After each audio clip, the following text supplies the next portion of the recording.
Bom dia, meus amados irmãos e irmãs. Graças ao nosso Senhor por esta oportunidade que nós temos de mais uma vez estarmos reunidos em seu nome. Vamos abrir as nossas Bíblias aqui no livro de Jonas, capítulo 2 e o versículo 6. Desci até os fundamentos dos montes, desci até a terra, cujos ferrolhos se correram sobre mim para sempre.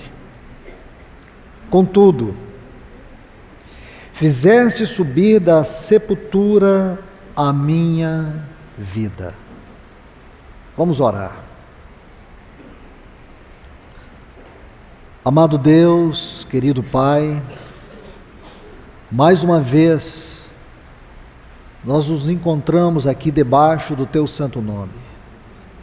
Mais uma vez nós estamos aqui reunidos com o propósito de Te glorificar, de Te exaltar, de Te ofertar esta canção em nossa própria vida como adoração a Ti. Porque só Tu és digno de toda honra, de toda glória e de todo louvor. E aqui, Senhor, colocamos este tempo da Tua palavra diante do Senhor, para que Tu possas encontrar, tanto naquele que ministra como naqueles que ouvem, um caminho para a liberação da Tua palavra.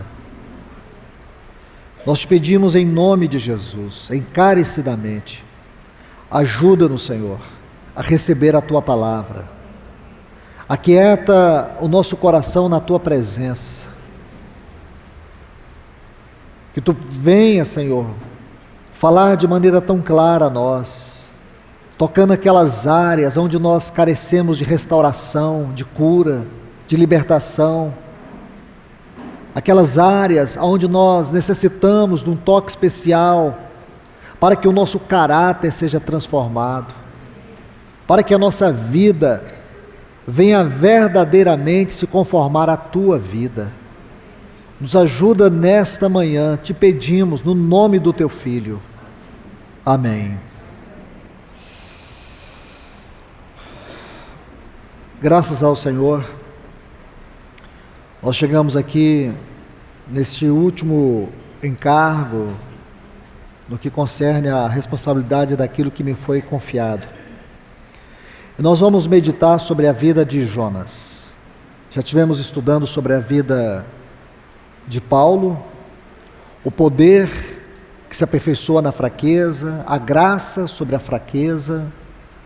Também vimos a vida de Sansão, a consagração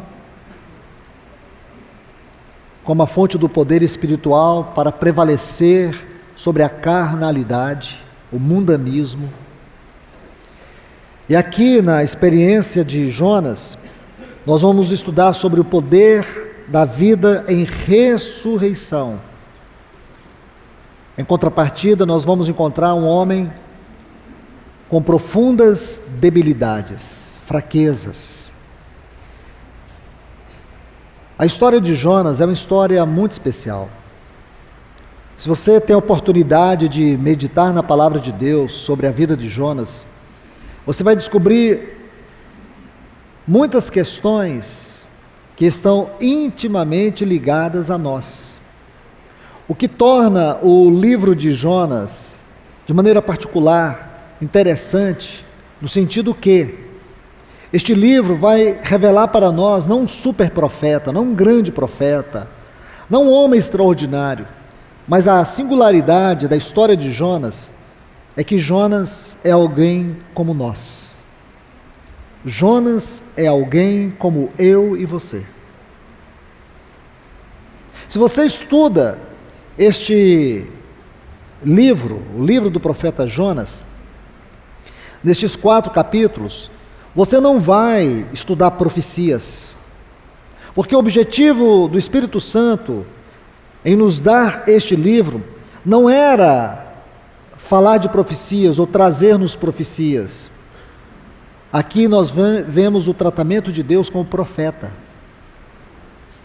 Este livro se torna singular em relação aos outros livros proféticos, porque ele em si não é um livro profético, embora ele esteja colocado aqui entre os profetas menores.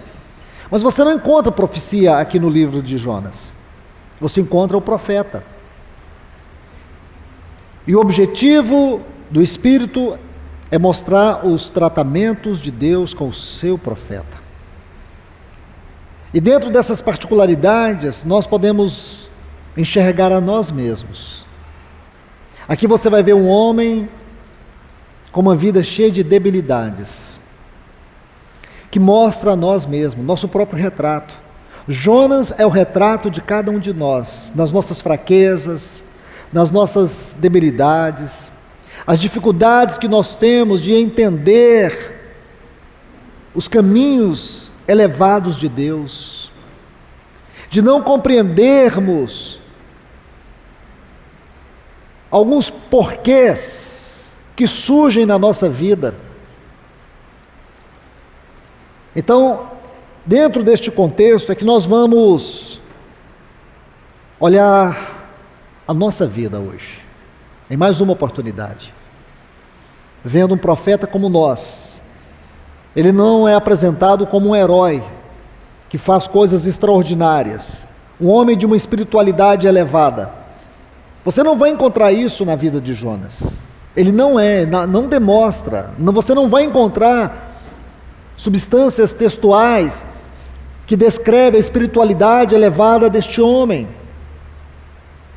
Porque, irmãos, o que me atrai para estudar a vida de Jonas é que eu passo a refletir que nós, muitas vezes, em nossa caminhada de fé, em nossa jornada espiritual, em nossas debilidades, em nossas fraquezas, em entender a vontade de Deus, em nos colocar debaixo desta vontade, em caminhar com Deus. Porque, por um lado, a Bíblia nos chama a viver uma vida cristã elevada.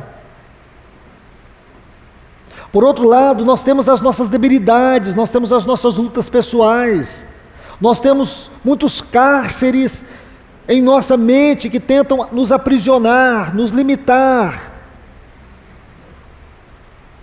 Em muitas situações nós não conseguimos exercer fé suficiente para vencer certas batalhas. Nas guerras que travamos, muitas vezes perdemos batalhas, temos perdas. E o inimigo sabe muito bem como orquestrar pensamentos negativos. Ele sabe muito bem como nos atrair em um pântano. E quando você se encontra dentro de uma situação assim, você não consegue entender por que Deus permite isso, por que Deus deixa isso acontecer comigo, por que eu sou assim, tão débil, tão fraco, porque existem tantas áreas em minha vida que eu não consigo vencer, por que existem muitos pecados que ainda atormentam a minha mente, como é possível que pensamentos destrutivos ainda venham governar meus sentimentos, minhas emoções? É neste emaranhado de perguntas que nossa mente se envolve, se distrai, se perturba, se angustia. E muitas vezes nós nos perdemos em viver a vida cristã de maneira elevada. Eu quero dizer, meus irmãos, que todos nós, assim como Jonas, vivemos isso. Se você estuda todo o contexto histórico do tempo que Jonas viveu, exerceu seu ministério no tempo de Jeroboão II. Se você estudar 1 Reis, capítulo 13 e 14, desculpe-me, vem aqui comigo, deixe-me mostrar algo para vocês. 2 Reis, capítulo 14, por favor. a partir do versículo 23. No 15º ano de Amazias, filho de Joás, rei de Judá, começou a reinar Jeroboão, filho de Jeoás, sobre Israel em Samaria, e reinou por 40 anos. Fez o que era mal perante os olhos do Senhor, e não se apartou todos os pecados de Jeroboão, filho de Nebate. Este foi o primeiro rei de Israel, depois daquela divisão do reino do norte e do reino do sul. Aquele que fizera pecar Israel.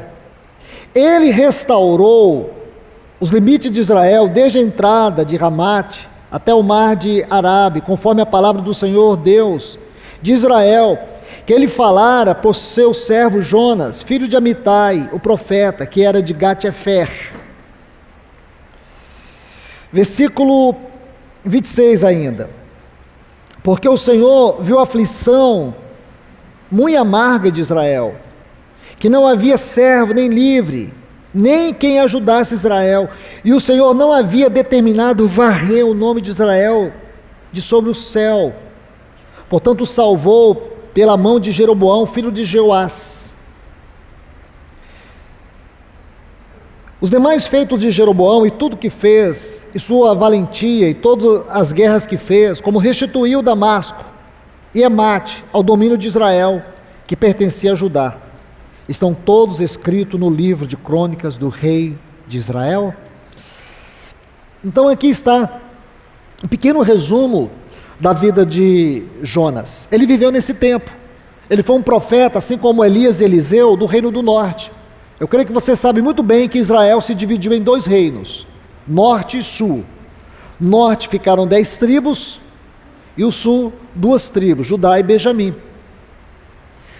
Então é importante você ter essa concepção para compreender o contexto do ministério de Jonas.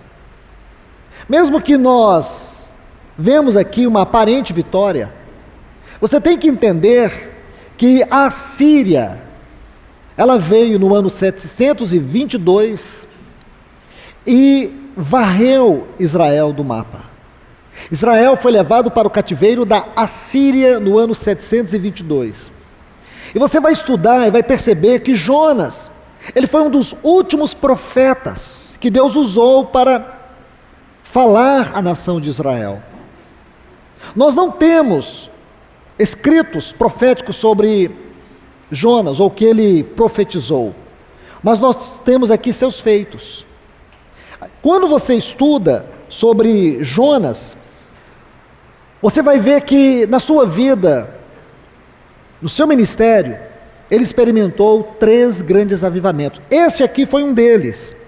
Mas antes de falar disso, deixa eu construir na mente de vocês uma ideia sobre Nínive, a cidade para a qual o Senhor lhe havia enviado, lhe havia ordenado que ele fosse até ela. Nínive era uma grande cidade, uma grande metrópole para aquele tempo. As descrições históricas sobre a cidade de Nínive mostram que ela era uma das cidades mais fortificadas que havia naquele tempo. Era uma cidade regida pela imoralidade, pela promiscuidade. Como capital do império da Síria, foi justamente este império que varreu Israel. Agora, aqui você precisa entender um ponto, que com absoluta certeza deveria estar na cabeça do Jonas. Como é possível Deus amar o inimigo do seu povo? Como é possível Deus enviar Jonas para proclamar a misericórdia de Deus para uma nação que era inimiga de Israel? Essa foi a grande dificuldade de Jonas, de entender o mistério da vontade de Deus, de entender os caminhos elevados de Deus, de entender as dimensões do amor e da misericórdia de Deus. Quando você vai observando esses detalhes, você tira os olhos de Jonas e começa a colocar em si mesmo. Porque nós temos sim, irmãos, dificuldade de entender o mistério da vontade de Deus. Porque a gente pensa assim, Deus escreve certo em linhas tortas. Claro que não, irmãos. Deus escreve certo. Não tem linhas tortas. Linhas tortas tem na nossa mente. Então você tem que compreender. A nossa mente é finita. E nós vivemos dentro de um tempo limitado. E precisamos caminhar, experimentar, desfrutar, contemplar um Deus infinito, que vive na eternidade. Seus pensamentos são infinitamente maiores, mais altos, mais profundos e elevados do que os nossos. Ele vê o passado, o presente e o futuro de maneira instantânea. E nós vemos até onde nossos olhos enxergam. Nunca tente reduzir Deus ao tamanho da sua mente. Nós precisamos nos humilhar. Nós precisamos nos esvaziar para que possamos nos encher de Deus. E só o Espírito Santo, aquele que conhece as profundezas de Deus, aquele que é Deus com Deus e veio nos habitar, somente Ele nos ajuda a compreender os caminhos eternos de Deus. A crise de Jonas era justamente essa, as dimensões da misericórdia de Deus. Como é possível Deus amar uma nação, um povo hostil, inimigo? Como é possível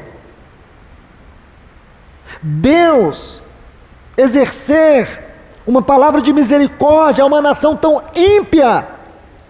Poderíamos dizer assim, o pior inimigo que Israel enfrentava naqueles dias eram os assírios, como foram os filisteus para Davi, para o reino de Israel, no tempo de Davi, assim eram os filisteus, e um inimigo muito pior, um inimigo difícil de ser derrotado, muito mais preparado, mais numerosos do que Israel. E se você estudar o capítulo 13 de 2 Reis aqui, 2 Reis capítulo 13, você descobrirá que o exército de Israel havia sido reduzido.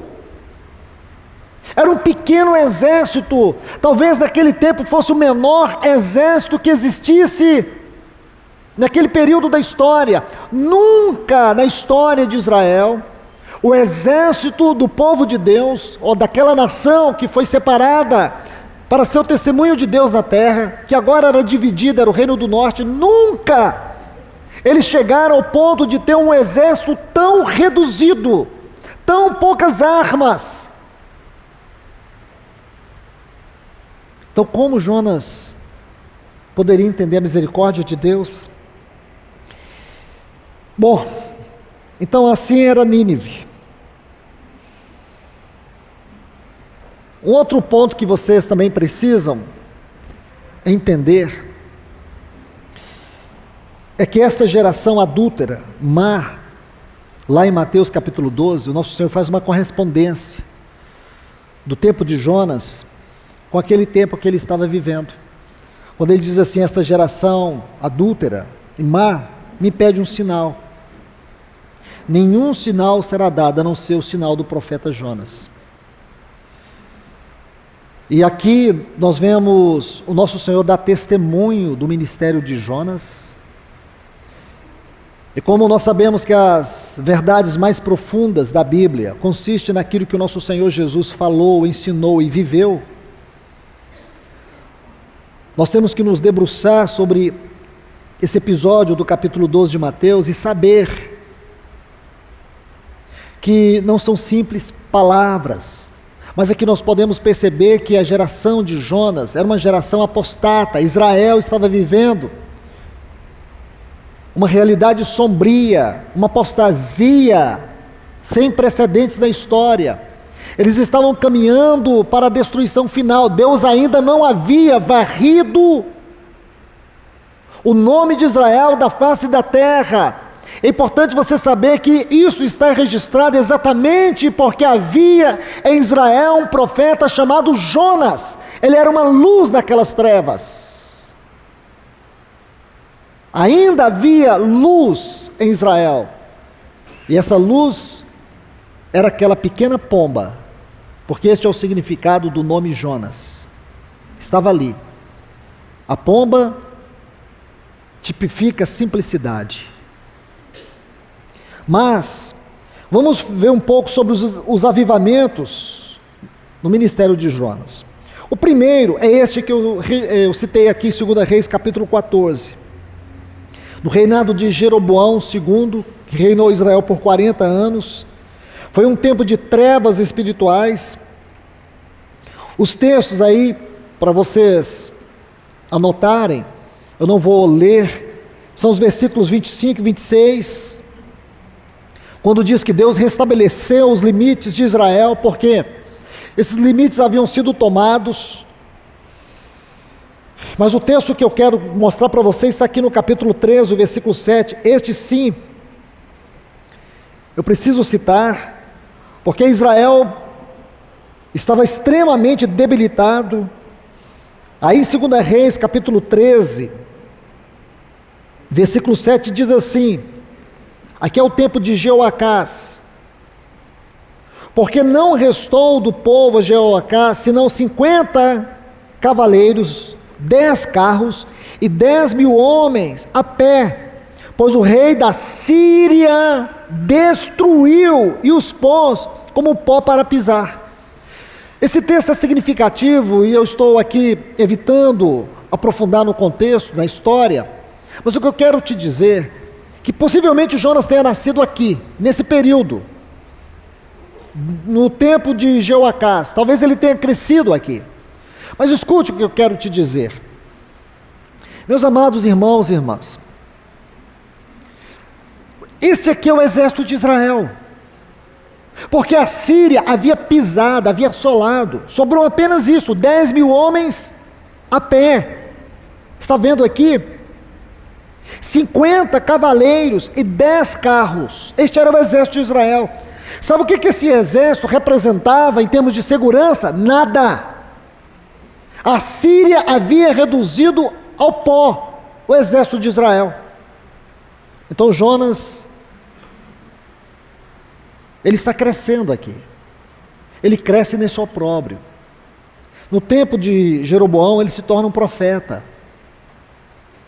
Agora, o que é lindo, e eu quero que você observe isto.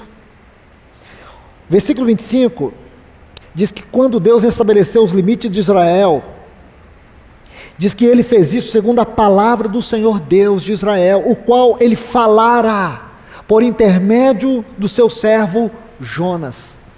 Irmãos, nesse tempo Deus usou Jonas, o que é lindo, e eu creio que nós precisamos meditar e ver como é possível, num terrível tempo de opróbrio, onde Israel estava como um país, como uma nação, vivendo um opróbrio, uma nação que estava reduzida ao pó, e agora Deus, por intermédio da palavra de Jonas, não sabemos que palavra é essa, mas esta frase já nos diz tudo, segundo a palavra do Senhor. Segundo a palavra do Senhor é tudo. Segundo a palavra do Senhor, você não precisa usar qualquer forma de especulação, você não precisa ficar dançando com a sua mente em torno da palavra. Simplesmente isso diz tudo. No princípio criou Deus os céus e a terra. Ele criou tudo pela palavra do seu poder. Então o Senhor liberou sua palavra de vida, sua palavra de glória. Essa palavra trouxe um avivamento tal que Israel se fortaleceu, reconquistou os territórios perdidos. Mas o que nós sabemos, que mesmo Deus abrindo uma porta celestial em Israel por intermédio do profeta Jonas, mesmo Deus ainda dando um tempo de misericórdia para Israel, no tempo do rei Jeroboão II, mesmo Deus levantando o seu vaso ali para encorajar, para fortalecer, para que os limites de Israel fossem reconquistados, nós sabemos que Israel não se arrependeu. Não se arrependeu. Então este foi o primeiro avivamento. Essa época marcada por derrotas, por desânimos. Vamos para o segundo avivamento que Jonas experimentou. Está no livro de Jonas, no capítulo 1, versículos 8 a 17. Livro de Jonas, capítulo 1, versículos 8 a 17. Então lhe dissera: declara-nos agora, porque nos sobreveio este mal.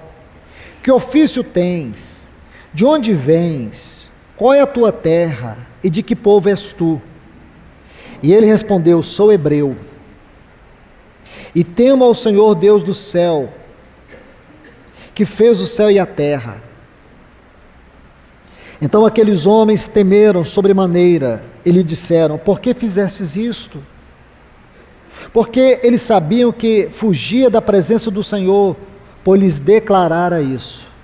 Meus irmãos e irmãs, aqui nós temos textos suficientes, vamos ler até o final agora. Se for necessário, lerei. Mas eu quero que vocês observem aqui.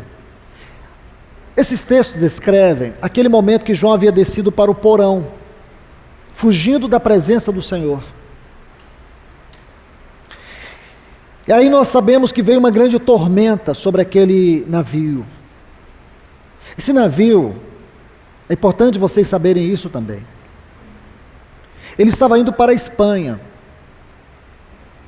Ele saiu de Jope e estava indo para a Espanha. Ele levava 1 ano e meio para percorrer todo esse trajeto. Era uma viagem caríssima. Esse navio levava metais preciosos. Era uma carga valiosíssima. De forma que neste navio só viajavam as pessoas mais ricas, mais prósperas. Uma pessoa de baixa condição financeira não tinha condições de fazer essa viagem. E quando vem essa tormenta, vem o desespero também. O desespero pela vida deles, o desespero pelo navio, o desespero pela carga. Então, multiplica-se tudo isso, para vocês terem uma ideia como estavam todas aquelas pessoas, o desespero, a angústia, o que estava em jogo ali naquele navio. Então, enquanto todos estavam profundamente angustiados, perturbados, atormentados, desesperados, tinha um único cidadão dormindo. E quando eles encontram Jonas, eles ficam espantados, porque diante deles, ele era o único que estava em plena e sã consciência. Ele não estava desesperado. Aí vem uma palavrinha que ela precisa ser examinada. Versículo 8 está assim: então lhes disseram: declara-nos. Essa expressão aqui, irmãos, é muito importante. Observe, declara. Se você examinar esta palavra, ela é muito importante. Primeiro, é claro que você vai perceber que é um termo genérico em todo o Velho Testamento.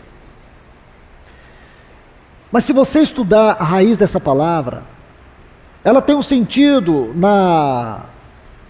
no contexto espiritual, onde ela ocorre. E eu quero aqui tomar 2 textos que vão abrilhantar, lançar luz sobre ela para nos mostrar o peso que ela tem dentro desse contexto.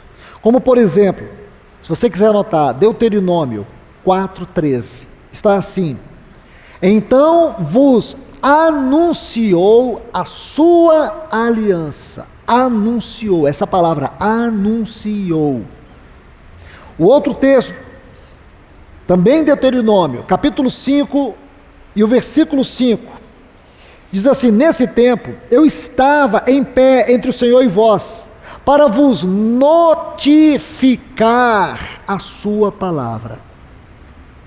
Você vai perceber que em contextos onde ela tem uma aplicação espiritual, sobre fatos espirituais, sobre acontecimentos espirituais, ela tem uma tônica muito forte. E é justamente aqui, sabe o que esses marinheiros estão dizendo? Vem, anuncia para nós. Quem é você? Quem é você? Eles ficaram espantados. Como poderia, diante daquela grande tormenta, de um ambiente de terrível desespero, ter um homem que estava ali em plena consciência? Ele não estava desesperado, ele tinha como que controle da situação emocional. Eles ficaram espantados. Aí eles fizeram essas perguntas, porque eles ficaram impressionados. Qual é o teu ofício? De onde vens? Qual é a tua terra? E de que povo és tu? Então ele foi muito objetivo. Sou hebreu, temo ao Senhor, Deus do céu, que fez o mar e a terra. Essa foi a mensagem de Jonas. E aí outro ponto que eu quero que vocês observem, diz que aqueles homens temeram, vê se você consegue perceber a mudança de estado emocional. Eles estavam em desespero por conta daquela tormenta que estava a ponto de destruir aquele navio. Encontra um homem que está no equilíbrio das suas emoções, consciente de tudo, que não está em desespero. Ele diz: eu sou hebreu, eu temo a Deus, o Deus que fez o céu, o mar e a terra. Quando eles ouviram o testemunho de Jonas, diz que eles ficaram sobremaneira tomados de temor. Aí observe, eles disseram: por que você fez isso? Sabe o que quer dizer essa frase? Que eles imediatamente foram perfurados por aquela palavra. Irmãos, tente visualizar esse cenário.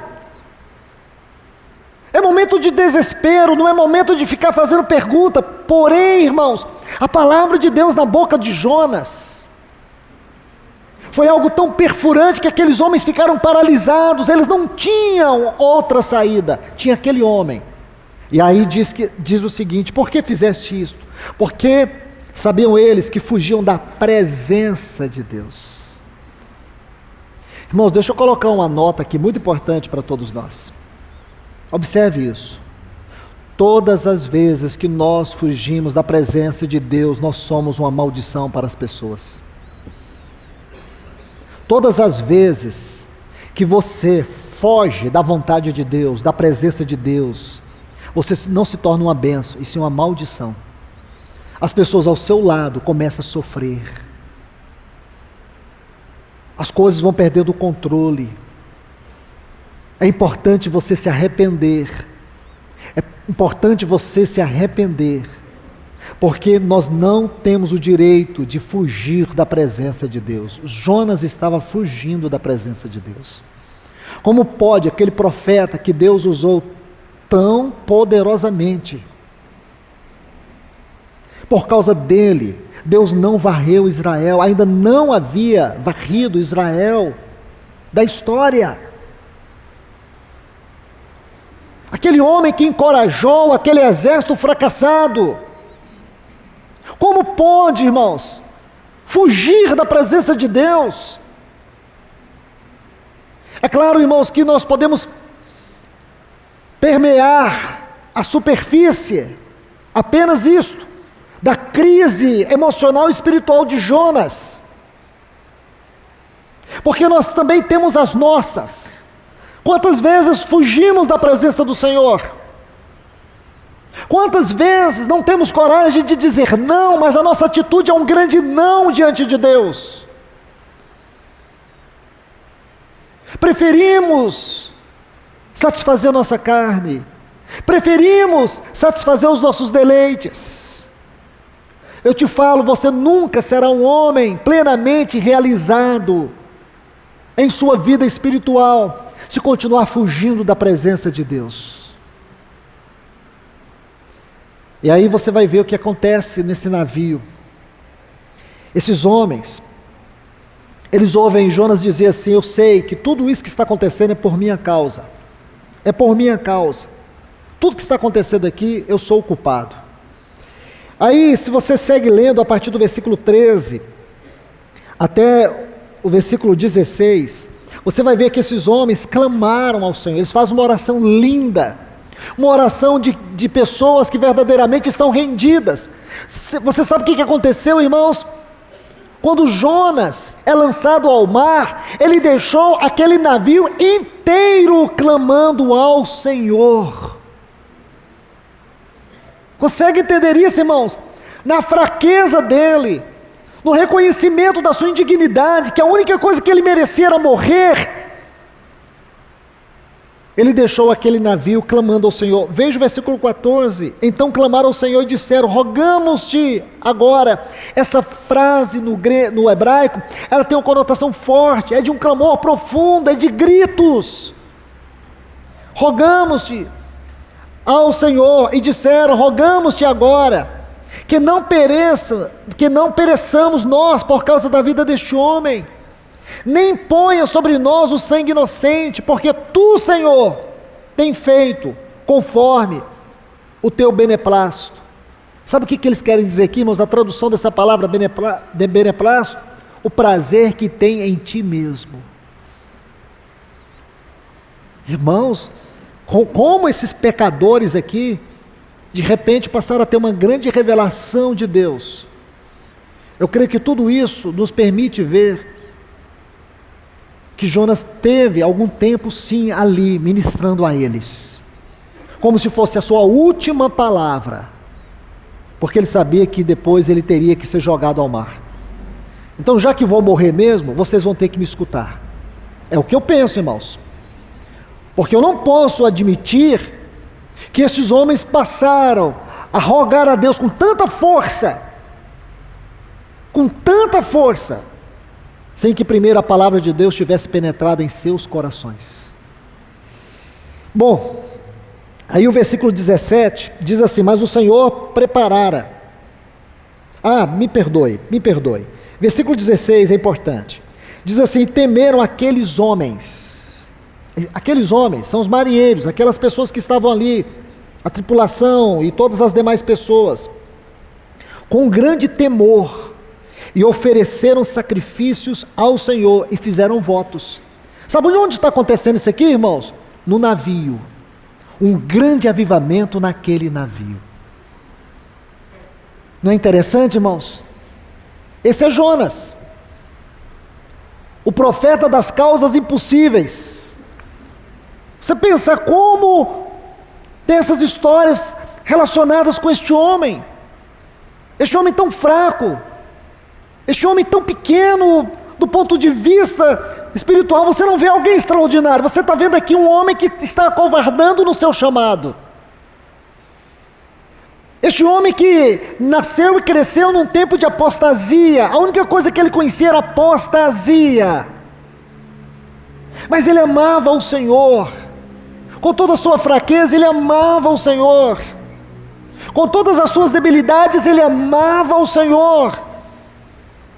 Ele era fraco, ele não suportou quando Deus deu a ele uma grande comissão. Ele se sentiu tão inadequado, ele não conseguia entender as misericórdias do Senhor. E na sua convulsão emocional, ele não conseguiu permanecer na vontade, ele achou melhor fugir da presença de Deus. E quem foge da presença de Deus, irmãos? Quem consegue fugir da presença de Deus? O salmista disse: eu subo para o monte, tu lá está. Onde quer que nós formos, Deus está. E aqui Deus visitou Jonas de maneira tão especial. Então, já que ele ia morrer, a única coisa que ele fez foi levar aquele navio ao arrependimento. E meus irmãos e irmãs, imagine, esse navio chegou na Espanha com os primeiros missionários da Europa.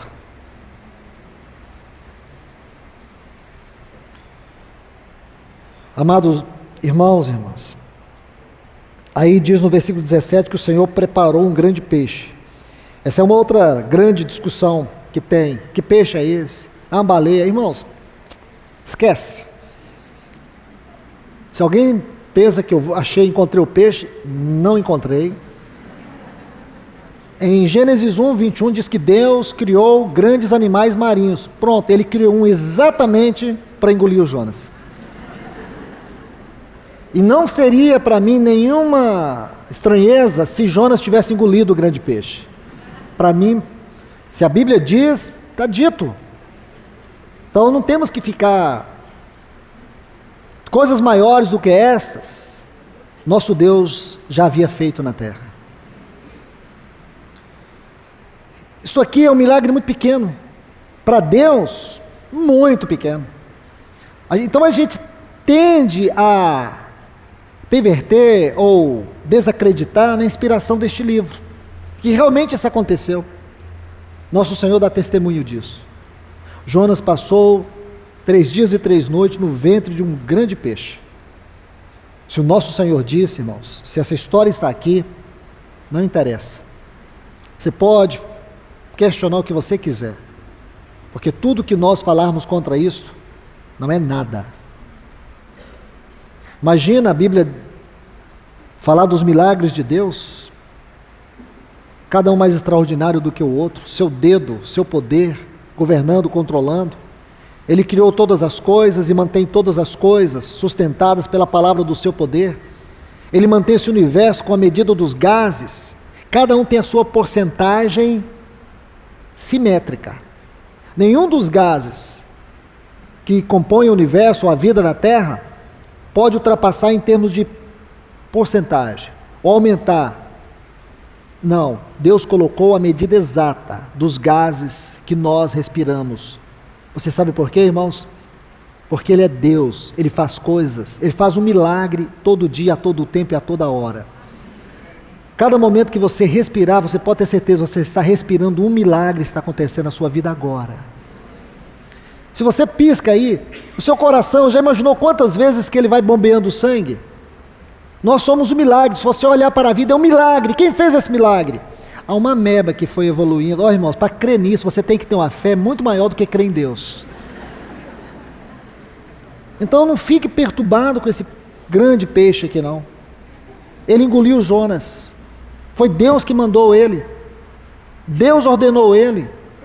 E não foi uma viagem maravilhosa, não. A gente acha, quando você lê o capítulo 2 e vê aquela linda oração de Jonas, sabe o que você pensa? Que Jonas estava lá, acendeu uma lamparina e ficou... Não. A sensação 100 vezes pior é quando você está... Quem gosta ou quem não gosta de viajar de avião como eu, sabe mais ou menos o que é isso. Quando o avião dá uma tremida. Quando ele passa naquelas nuvens, começa, certo? Multiplica isso por 100. Era a sensação que Jonas sentia no ventre daquela baleia, ou daquele grande peixe, ou seja lá o que for. Agora, imagine, irmãos, quando você tem essa visão, e você consegue extrair um pouco da sensação, aí você lê o capítulo 2, a gente vai ler no final, aí você vai entender como que Jonas estava ali, como foram suas palavras. Onde que ele se segurava ali? Ele era jogado de um lado para o outro, não tinha cinto de segurança. Ele estava ali em total desespero, e ele ora ao Senhor. Bom, então esse foi o segundo avivamento. O terceiro, eu vou passar rapidamente para que a gente possa entrar nas aplicações. O terceiro está no capítulo 3, versículos 1 a 10, é o capítulo inteiro, quando Jonas ele chega a Nínive. Tem um fato interessante que a história conta, é importante eu dizer para vocês. Os ninivitas oravam a um Deus chamado Dagon. Um Deus chamado Dagon. Ele era metade homem, metade peixe.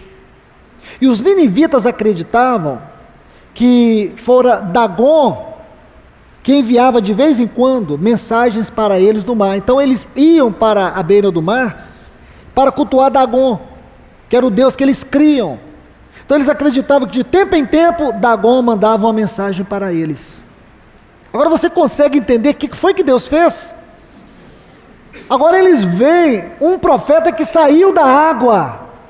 A cidade, aí você começa a entender por que Jonas, ele vai pregar. Olha o tamanho da mensagem dele. Olha a mensagem dele aqui. A mensagem que produziu um grande avivamento nessa cidade. Irmãos, não era qualquer cidade. Era uma mega cidade para aquele tempo. Mas não esqueçam, Era uma cidade tão pervertida como Sodoma e Gomorra. Deus iria destruir aquela cidade, Ele iria varrer aquela cidade, como Ele apagou a memória de Sodoma e Gomorra. Aí Jonas é vomitado ali. Aí ele começou a entrar na cidade, capítulo 3, versículo 4, e pregava dizendo, olha a mensagem dele, irmãos, daqui a 40 dias Nínive será destruída. Só isso que ele falava. Ele não tinha homilética, hermenêutica, não tinha citação de nada, ele só dizia isso.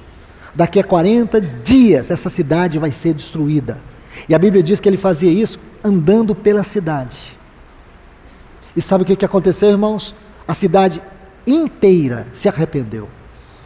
Desde o rei até os servos, todos se arrependeram. Eles promoveram um grande jejum que até os animais tiveram que jejuar. Tamanho foi o temor que eles tiveram de Deus. Porque aquele profeta que saiu da água estava ali entregando aquela mensagem para eles. Que avivamento, irmãos! 3 avivamentos. Agora vamos para alguns pontos interessantes de aplicações sobre a vida de Jonas.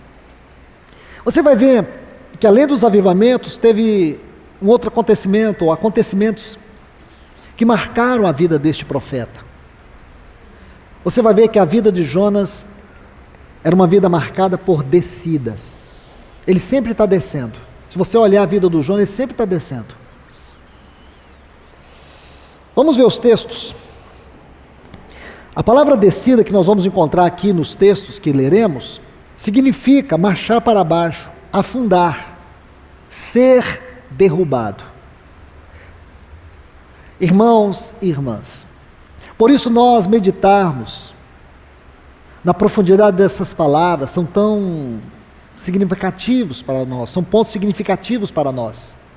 São como que experiências que nós ganhamos na leitura da palavra de Deus, experiências marcantes. Aqui no capítulo 1, versículo 3, diz assim: Jonas se dispôs para fugir da presença do Senhor, para Tarsis, que era uma cidade na Espanha, e tendo descido a Jope, achou um navio que ele ia para Tarsis, pagou, pois a sua passagem, e embarcou. Essa palavra embarcou, no texto original, é a mesma palavra que é usada aqui, tendo descido a Jope, tendo descido, então ele desceu, significa que quando ele entrou no navio, ele desceu lá para o porão, então ele vai descendo. Vamos ler mais, versículo 5. Então os marinheiros, cheios de medo, clamavam cada um ao seu Deus, e lançavam ao mar a carga que estava no navio, para o aliviarem do peso dela. Jonas, porém, havia descido ao porão, e se deitado, e dormia profundamente. Veja, irmãos, é como se ele dissesse: eu não tenho nada a perder, pois tinha muito a perder. Capítulo 2, versículo 3. Pois me lançastes no profundo do coração dos mares. Aqui é a sua oração. Ainda versículo 6, deste mesmo capítulo 2. Desci até os fundamentos dos montes, desci até a terra, cujos ferrolhos se correram sobre mim para sempre. Está vendo, irmãos? Essas descidas significam que Deus queria levar Jonas ao fim dele mesmo. Deus queria levar Jonas ao fim dele mesmo, porque este é o significado do caminho da cruz, da vida de cruz. Este é um processo, e coloco com muito cuidado, este é um processo de morte, que por causa de Cristo e da vida de Cristo, inevitavelmente nós precisamos experimentar. Nunca nós vamos experimentar a glória da vida de Cristo, o privilégio, a responsabilidade de sermos um vaso de Cristo, se decididamente vivemos segundo os nossos conceitos, ou padrões à parte da palavra de Deus, se anelamos ser o vaso de Deus, se anelamos uma vida de intimidade com Deus, não há outra maneira a não ser permitir que a cruz de Cristo trabalhe na nossa vida. Então Deus, Ele vai nos levando ao fim de nós mesmos. É isso que significa essas descidas. Meus irmãos, há muito de nós, da nossa carne, da nossa força natural, que nós queremos apresentar para Deus. Nós queremos consagrar para Deus a nossa capacidade intelectual. Nós queremos consagrar para Deus aquela posição que nós tínhamos lá no mundo. Você era uma pessoa muito notável no mundo, agora você traz essa pessoa para cá, faz uma maquiagem espiritual e oferece para Deus. Irmãos, Deus não quer nada disso. Lembra quando Deus aparece para Moisés na sarça? Você recorda das primeiras palavras que o Senhor disse para ele? Tire a sandália dos teus pés. Por que Deus falou isso para Moisés? Então volte. Lembre que durante 40 anos ele estudou toda a ciência do Egito. Com qual propósito? Para ser faraó Moisés primeiro. Moisés era um homem sofisticado, irmãos. Ele era um homem muito sofisticado. Assim como Paulo. Agora observe que tem um pequeno detalhe. Tire as sandálias. Por quê? Porque os escravos não usavam sandálias, andavam descalços. Então quando Moisés chegou ali para a sarça, ele veio calçado com a sua sandália, possivelmente a sandália que ele estudava lá na Harvard do Egito, lá no Templo do Sol. Então ele chegou com a sandália, o Senhor disse, tire as sandálias, chegue na minha presença como um nada, como um escravo, alguém que não tem direito nenhum, você está na minha presença. Moisés nunca havia desfrutado da presença de Deus em sua vida. Ele conhecia a presença de Faraó, dos palácios. Por mais que ele passara 40 anos no deserto de Midian, ele ainda não havia tirado as suas sandálias. Havia algumas sandálias que ele estava calçado na sua mente. O Senhor diz, tira. Então quando ele tira ali as suas sandálias, é como se ele ficasse totalmente despido. Agora sim Moisés chegou ao fim de si mesmo. Compreende, irmãos? É isso que o Senhor faz. Ele vai tirando toda a roupagem velha, essas coisas que a gente traz escondidas no nosso bolso, querendo depois ser usado, sabe essas coisas? Subterfúgio, algumas ferramentas que a gente acha que isso pode ser útil nas mãos do Senhor. Meus irmãos, Deus só vai nos usar com aquilo que é próprio, que é seu, do seu caráter. Não é por força, não é por violência, é pelo Espírito do Senhor. Ele vai levar eu e você ao fim de nós mesmos. Se anelamos ser o vaso adequado do Senhor, então permita que o Senhor venha te despir, te livrar, limpar de toda soberba, de toda arrogância. Não é com o seu poder, não é com a sua capacidade, é com o poder da vida em ressurreição. A vida que vence a morte, esta vida é o poder de Deus em nós. Por isso Paulo dizia, não sou eu quem vivo, Cristo vive em mim. Qual era a implicação desta palavra na realidade da vida de Paulo? Cristo viver em Paulo era a vida do poder, ou a vida que venceu a morte, a vida do poder da ressurreição. Essa é a grande mensagem de Jonas. Então você vai ver, o Senhor levou ele ao fim dele mesmo. Deixe-me citar alguns textos, para que nós venhamos entender um pouco a nossa situação. Vendo Paulo, observe, vou citar rapidamente. 2 Coríntios capítulo 1, versículos 8 e 9. 2 Coríntios 1, 8 e 9. Porque não queremos, irmãos, que ignoreis a natureza das tribulações que nos sobreveio na Ásia, porquanto foi acima das nossas forças, ao ponto de desesperarmos até mesmo da nossa própria vida.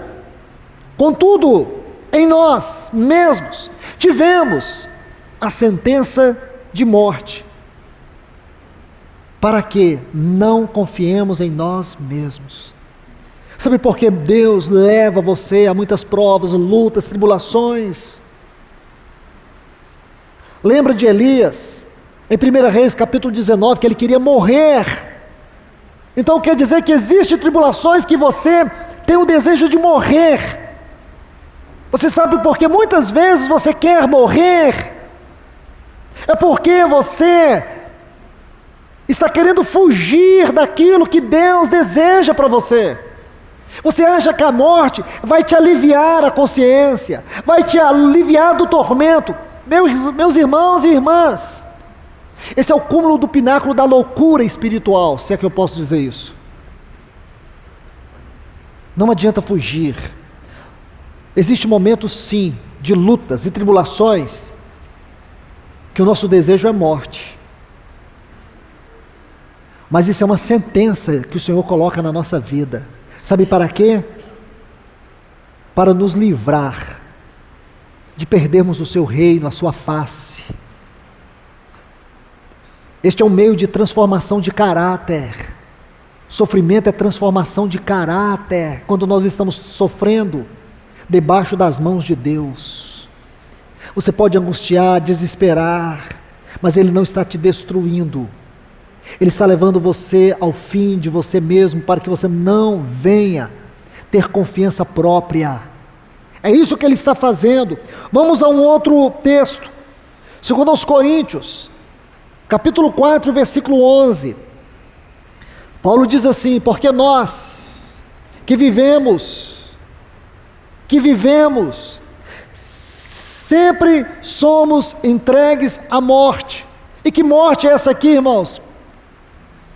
Será que é a morte no sentido biológico? Será que é a morte no sentido espiritual? Claro que não.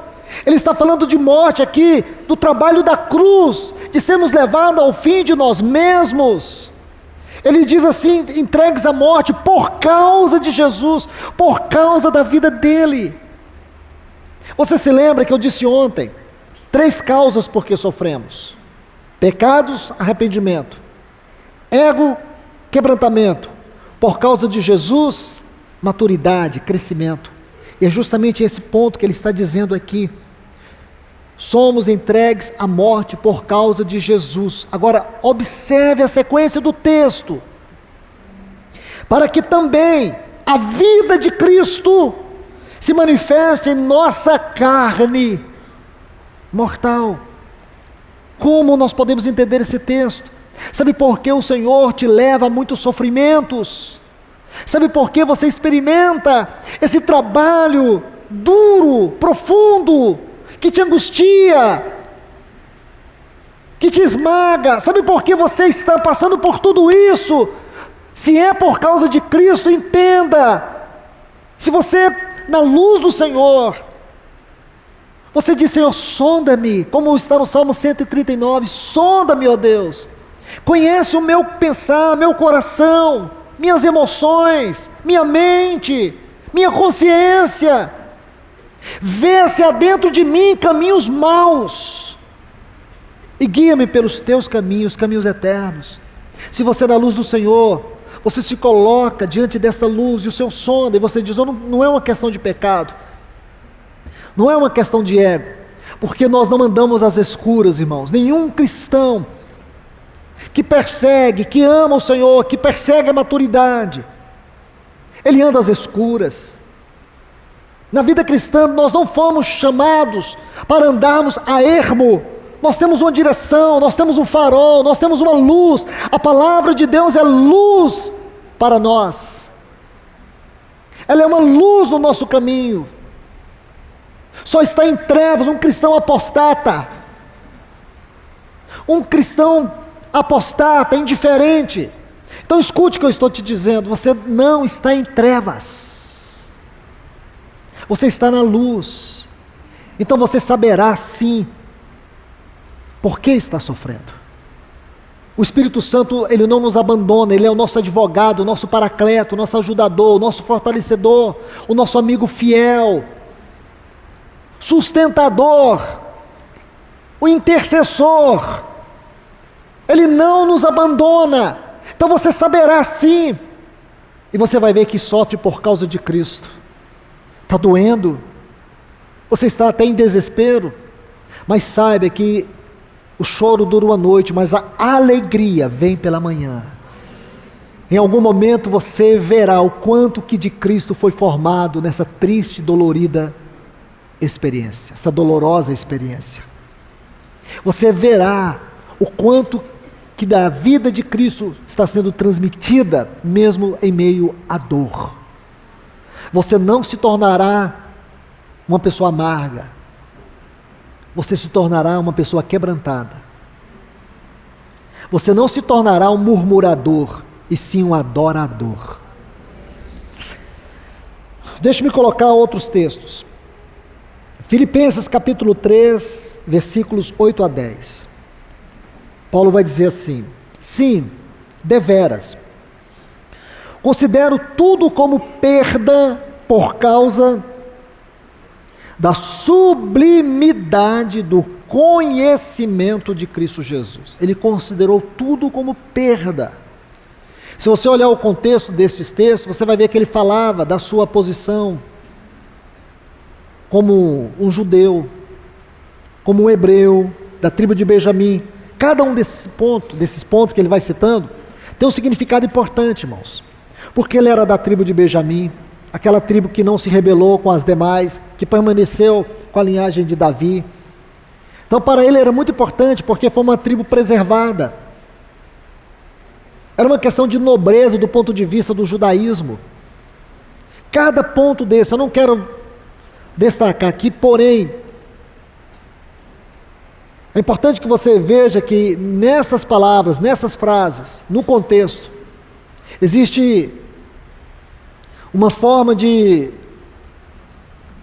expressar importância, significado, posição. Ele era um fariseu dos fariseus. Isto é, ele tinha um radicalismo, não apenas na leitura, mas na prática da lei. Tudo que ele havia falado dele anteriormente, ele vai dizer tudo isso. Eu considerei perda, por causa da sublimidade, do conhecimento de Cristo Jesus, meu Senhor, por amor do qual, para conhecer e por amar.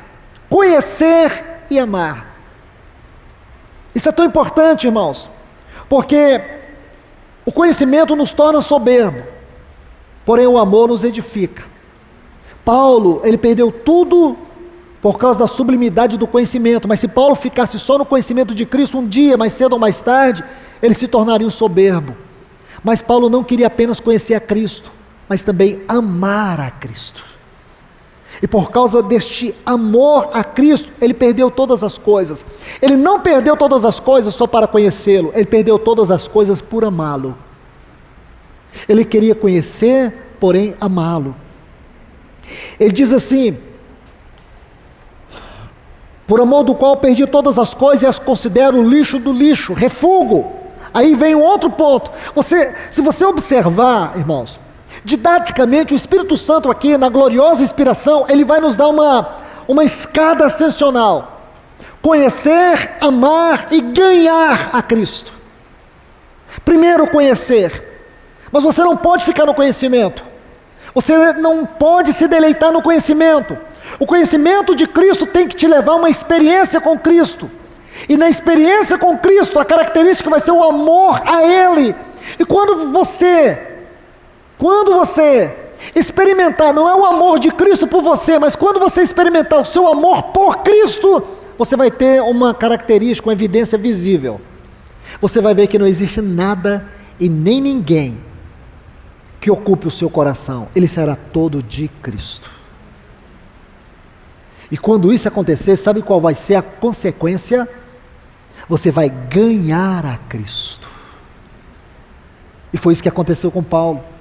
Esse resumo que Paulo traz a nós aqui, concernente à sua espiritualidade, à sua vida madura, poderíamos chamar aqui uma escada da maturidade da vida de Paulo. Aí ele vai ganhar a Cristo. E aí, qual é o resultado deste ganhar? Quando você diz assim, eu amo a Cristo, Eu amo a Cristo. Qual é o sinal visível desse testemunho de alguém que ama Cristo? Alguém que ama Cristo é alguém que colocou tudo de lado, porque Cristo passa a ser não apenas um acessório momentâneo, ele passa a ser o seu tudo. Tudo! Ele vai ver Cristo no seu trabalho, ele vai ver Cristo nos seus filhos, na sua família, ele vai ver Cristo nas suas lutas. Aí vai chegar o momento que não importa mais nada, no sentido de lutas, de provações, isso não vai te jogar para baixo, isso não vai abrir o pântano da depressão, nada vai te puxar para baixo. Não importa se as pessoas digam que você tem ou não tem uma mensagem, que você é ou não é, que você faz ou não faz, você não vai se importar com avaliações, porque a única coisa que você se importa é estar em Cristo e ser achado em Cristo, ganhar a Cristo. Agora, irmãos, observe, ser achado nele, não tendo justiça própria que procede da lei, senão a que é mediante a fé em Cristo, a justiça que procede de Deus, baseada na fé.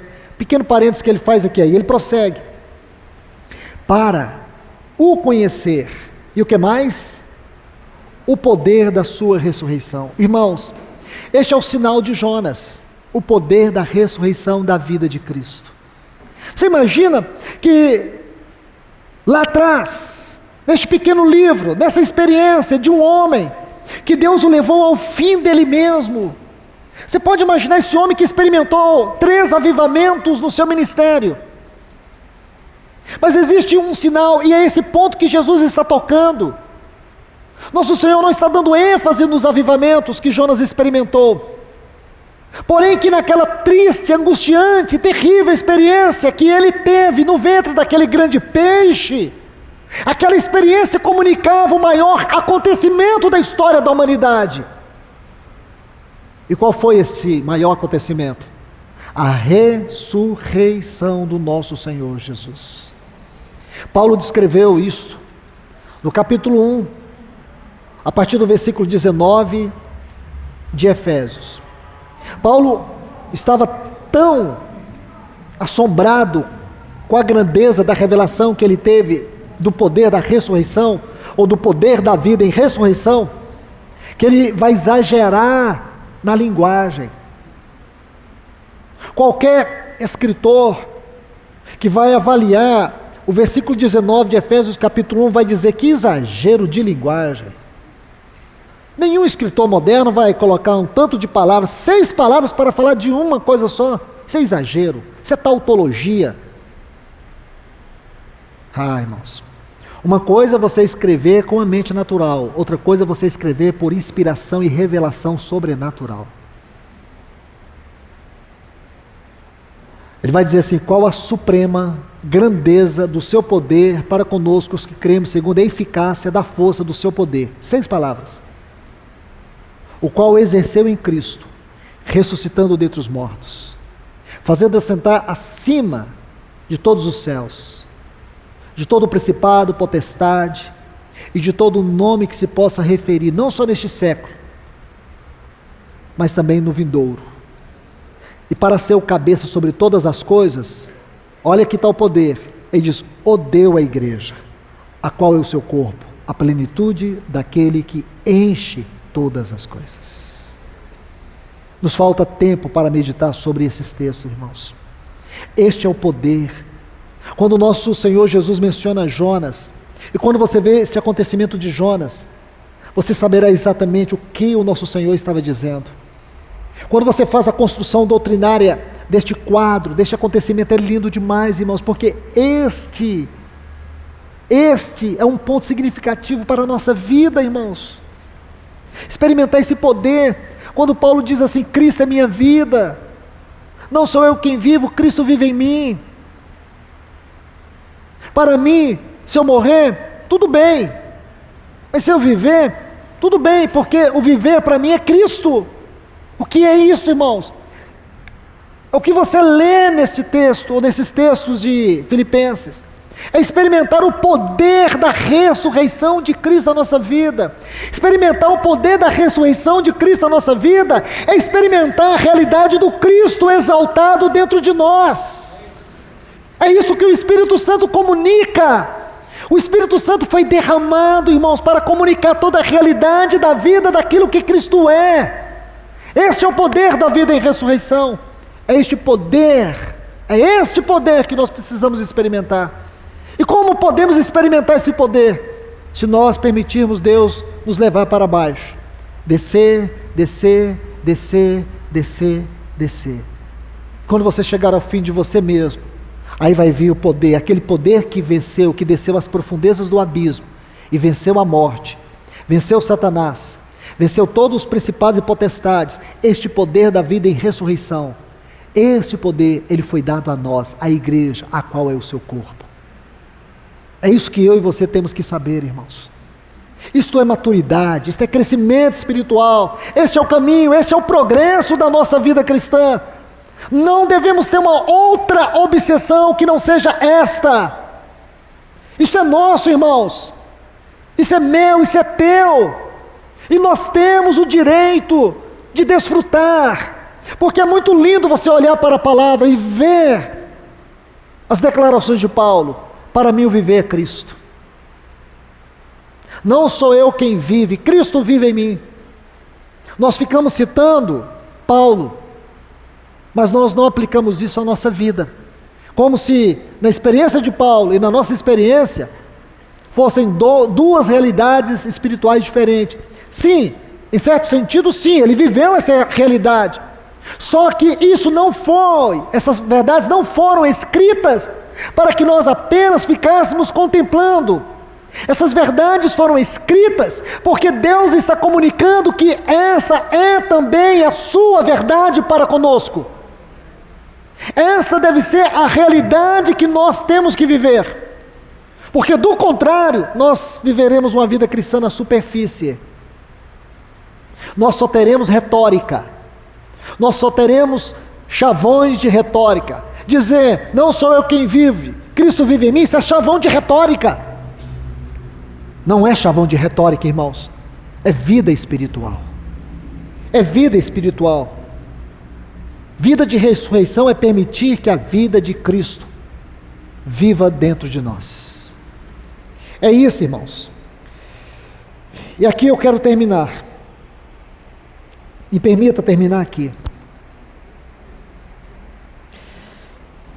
Quando Jonas desceu ao fim de si mesmo, apenas para ler algumas passagens no capítulo 2. Ele diz assim no versículo 2: eu disse na minha angústia, clamei ao Senhor e Ele me respondeu do ventre do abismo. Essa palavra abismo no hebraico é do inferno. Ele fala justamente isso. Deus ouviu ele quando ele estava lá no profundo do inferno. É isso que ele fala. Foi traduzido abismo. Porém no texto original é inferno, é Seol. Ele diz lá no ventre, lá do profundo do inferno eu gritei. Veja onde foi que o Senhor levou Jonas. Pois lançaste no profundo, no coração dos mares. Versículo 3. E o versículo 4, então eu disse, lançado estou de diante dos teus olhos, tornarei porventura a ver teu santo templo? Versículo 6, desci até os fundamentos dos montes, desci até a terra, cujos ferrolhos se correram sobre mim para sempre. Contudo, olhe bem, fizeste subir da sepultura a minha vida, vida de ressurreição. Nós fomos ressuscitados com Cristo, irmãos. Versículo 8, os que se entregam a idolatrias vãs, a tradução aqui é vaidades ilusórias, também não tem mais tempo para compartilhar sobre isso. Versículo 9, mas com a voz de agradecimento eu te oferecerei sacrifício, a que votei e pagarei, ao Senhor pertence a salvação. Que Deus abençoe a todos, irmãos. Que o Senhor possa nos ajudar a entender e a experimentar o que é esta vida em ressurreição.